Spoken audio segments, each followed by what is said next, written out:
Live from CNBC World Headquarters, this is the Kudlow Report.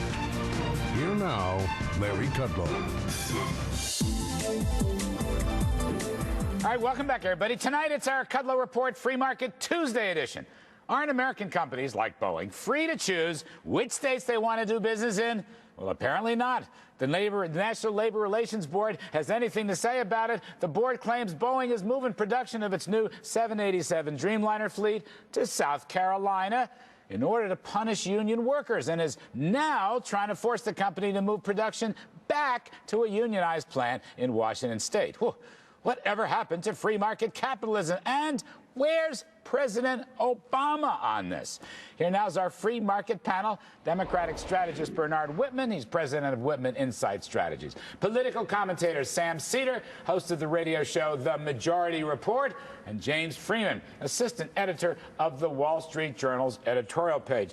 So, Sam, I think you're the most militant here. How can the government and some goofy administrative lawyer possibly tell an American business, large or small, where to operate? I don't get this. Well, it's been on the books since 1935. It's the National Labor Relations Act. You're not allowed to retaliate against workers for using lawful strike activities, and this is what it is. I mean, this is the CEO of Boeing said as much on videotape in front of the Seattle Times. He said, wait, the CEO of Boeing, is this James McNerney, who is heading up President Obama's Export Council?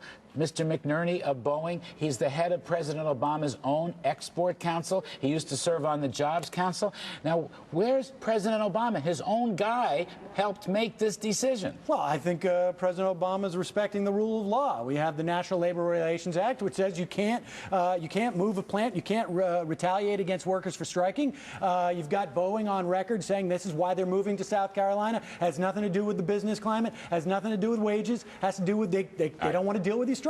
Do we know? They said it. Two questions, James. Do we know that, as Sam has put it, that that's what Boeing is trying to do? And secondly, where's President Obama in this? Well, first thing, there's no retaliation here, and this case is going to fall apart as soon as it goes to court, meaning Boeing will be able to build as they wanted to do in South Carolina. They wanted to start in July. It'll probably happen later because of this ridiculous NLRB move, but it will happen eventually because they are not going to be able to produce a single worker who's been retaliated against because this is all new production. Right. They're still building the planes in Washington State. So what's Sam talking about? I don't understand that. I don't understand either. They're not firing workers. No, they're adding new workers at a new plant to expand production, which they are allowed to do under their union contracts.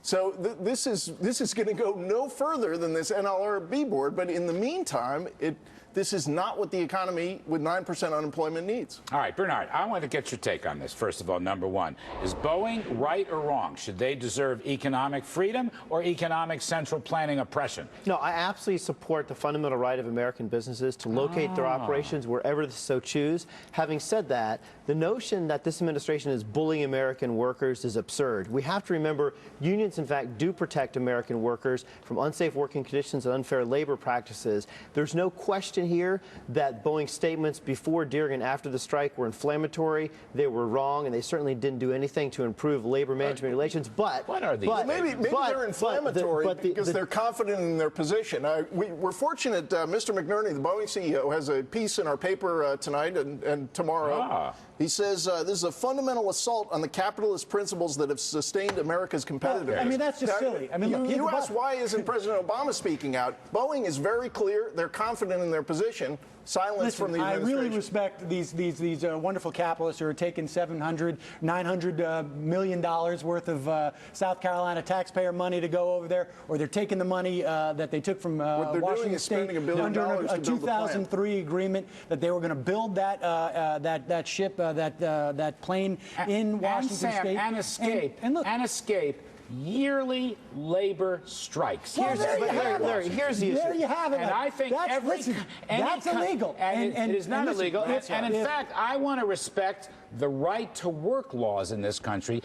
This has nothing to do with South Carolina. There's no law that says there has to be a union operating in the plant. There's no law. That's a state-by-state decision. It doesn't matter where they were going. It doesn't matter if they're going to South Carolina or they were moving to California. The bottom line is you cannot retaliate against workers for exercising their right to strike. But the issue here is the NLRB. He calls it retaliation. I say it's free choice of the business where to locate. The issue here is the NLRB. The remedy has gone too far. To suggest that the remedy for this situation is to dictate where a plant can be and can't be is absurd, particularly when we're trying so hard to keep American jobs here in America, not just as overseas.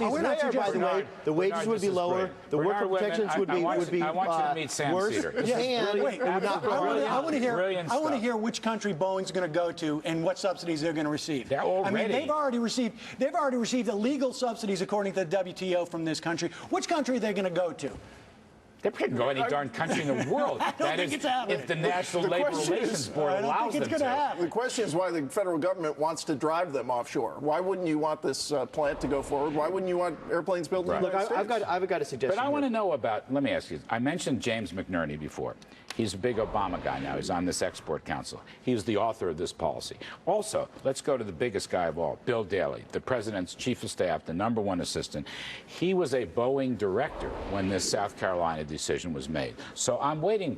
What is President Obama to do about this? Why doesn't he just come out and say, look, I've talked to these two gentlemen who are helping me. They're working with me, Bill Daley, James McNerney. Why doesn't he come out and just say this National Labor Relations thing is a lot of hooey? Because he doesn't need to. It's going to work its way through the system, and I absolutely agree with my colleague here. This complaint is likely to go nowhere, but I will say this. The NLRB is trying to find its new way in the world. We have to rethink relations between unions and businesses and unions and government. But the suggestion for the NLRB is instead of trying to get involved in worksite placement, they ought to try to solve the issues with the NFL and the NBA. Well, okay. That's something that all Americans could probably support. But James Freeman, I think the president needs a policy decision here. He needs to signal the kind of economic freedom you're talking about. Well, I think you raised what is really a fascinating question. Is he not listening to someone like Bill Daley? What is the motivation here? What is he thinking as he sits in the White House 18 months before is he listening to Sam Cedar? The election? Do you think President Obama is listening to Sam?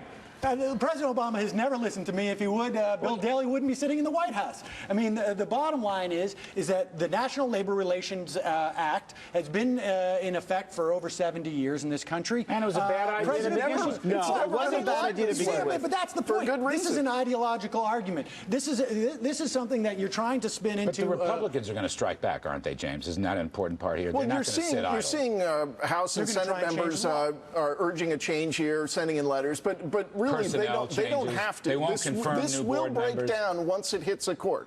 This has got to break down. So maybe the Obama idea is that he'll please labor by giving it the old college try, and then a federal judge will knock it down. We've got to take it out of ideology and put it back into economics. Well, it's a pragmatic economic issue. You're right. We need jobs. We need all these states. It's economics. It's not ideology. We also need businesses that are free to choose. All right, gentlemen. Thank you, Bernard Whitman, Sam Cedar, and James Freeman. That's it for tonight's show. I'm Larry Kudlow. I am still believing in free market capitalism. It'll help America. We'll be with you tomorrow night.